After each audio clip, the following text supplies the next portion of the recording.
Yeah, use all the instruments a little bit more. I think the main thing that's always been a through line with this project has always been a collective subconscious of the people that are within it.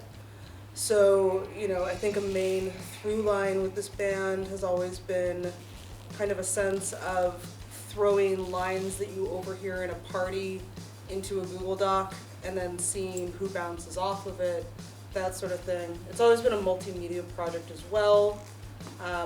Design, music video direction, editing, all that good stuff has always been a part of our process. But we've been around, for a while now. It's strange to think. We used to meet bands that were around as long as we were, and I used to think that they were so old.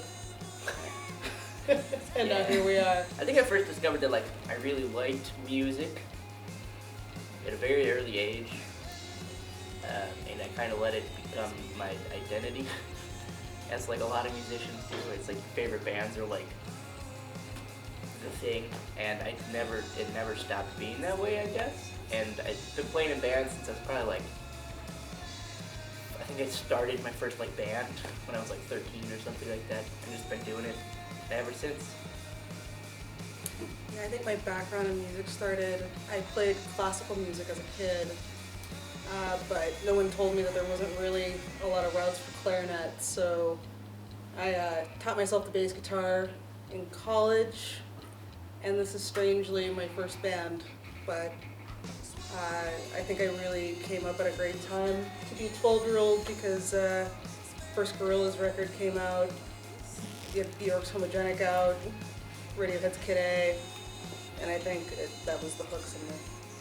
Wanted to play sax, but I got stuck with the trombone first, then I got the sax. Then my parents surprised me with the drum kit when I was 12, and rest is history. Yeah, I was always really bad at guitar and stuff, and I had some singing lessons, and it was really awkward for a while, and then I discovered punk music in my early 20s, and it didn't matter if you were bad, so I just kind of had a couple, projects that I was in for a while, and now I still play music because it doesn't matter if you're bad. Yeah. Everybody in the band here has a background in music, but for the history of the band and the people that have been involved, and myself in particular, coming from art school and being a painter, I think there's things that you get to be good at as a kid, and it's really great to put your 10,000 hours into it, but when you grow up you just kind of realize that the creativity can kind of fill itself into different formats. So for us, Ganser is about the music first and foremost, but it's also about writing music video concepts that make us laugh. It's about making designs and then showing them to the band and letting them decide which ones I execute. It's always been all over the place in terms of, gig posters and, that kind of multimedia expression of a project. And I think it's purely because, we absorbed so much in the 90s, just the top tier of what a multimedia project within a band could be. And, a lot of has changed in music since then, but we really admire that time period and the effort and time and collaboration that goes into it, so it's very important to us. If I had to give advice to a new band for the state of how things are right now, I think first and foremost, write good music, but secondarily, nobody's asking you to do this. And, let that be free.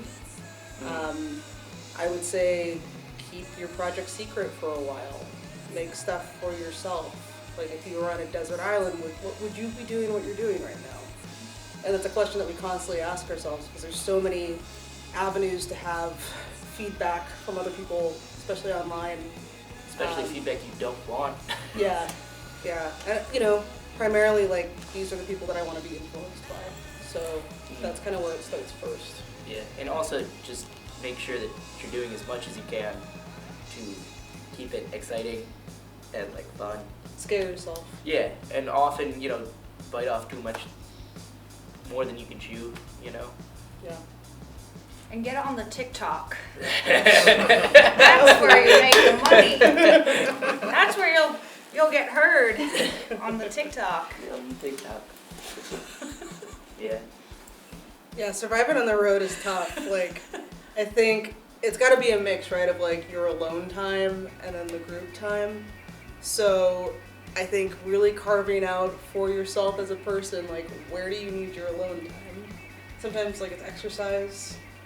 I know that's big for you. Sometimes it's having, you know, your headphones, noise canceling headphones.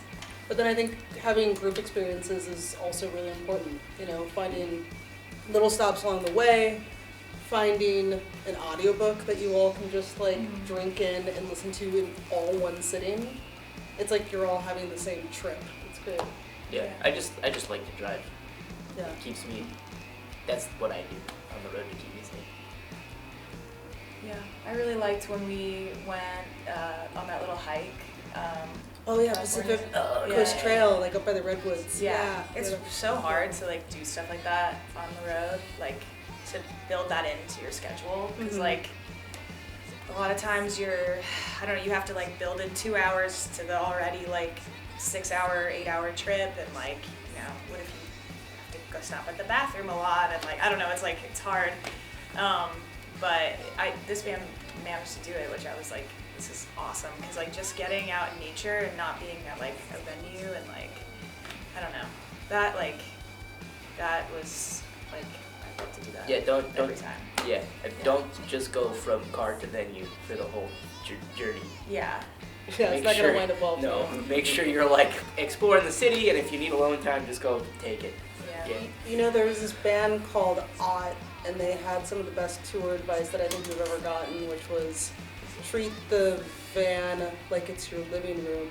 Don't look at the mile markers. And if you treat it that way, bring a book, think about it as if like we're just in a waiting room for 8 hours. Yeah. It does, you can trick your dumb brain, that's what I'm saying. Yeah, a song person who has looked at your stage plot and knows, like, if you go and it's sort of set up already, like they have the things there where you need it. Doesn't really matter what their attitude is as long as they're gonna make it sound good and be professional about it. And that's a lot of it, though. Is, you know, if the venue is attentive to like your green room and how the green room is stocked, that's a big plus.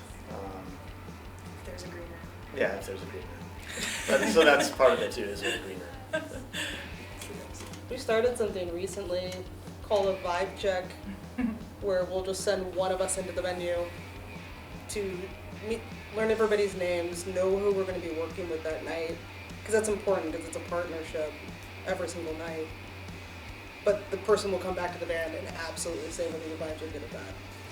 Yeah, you have to make sure that the person doing the vibe check isn't in a bad mood. Because I remember one time I was like, I'll do it. And I went and I was like, everybody's an asshole. Everybody. Yeah. Yeah. But you also have to like, Really nice. you have to be open to being surprised too. Yeah. Yeah. But like, you can't be a dummy. Like, Yeah. yeah, we've been doing this long enough that we know. Also, like sometimes it's like you go in and it's like the vibes are great, but there's 2 monitors. Yeah. And it's like, and that's it, you know. And it's like They're you walk hanging in. above you for some reason. Yeah. And like that's like the whole thing. You like run in and you're like, vibes are great, but it's gonna be a fast and loose one. In terms of what's next for us, we're currently working on our 3rd record. We had a record come out in 2020, good timing I know, called Just Look at That Sky. And right now we're working with a producer, we're demoing in studios, and just seeing where it'll go. We've got some exciting touring info that's coming in 2024, so honestly for us, like after going through the time that we've all been through recently, I think for us, we're cautiously optimistic people. I wouldn't say we're happy-go-lucky, but I think things have been so sideways that the ship kind of feels like it's righting itself. Being in a band, like, this is our sandbox. Like, this is our playground. Yeah.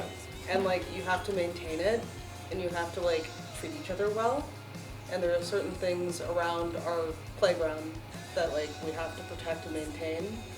But at the end of the day, like it's a space for us to play, and like I said, you know, nobody's asking us to do this, so you know, we have to keep that in mind at all times too. But it's our make-believe world, so we're just gonna like enjoy it.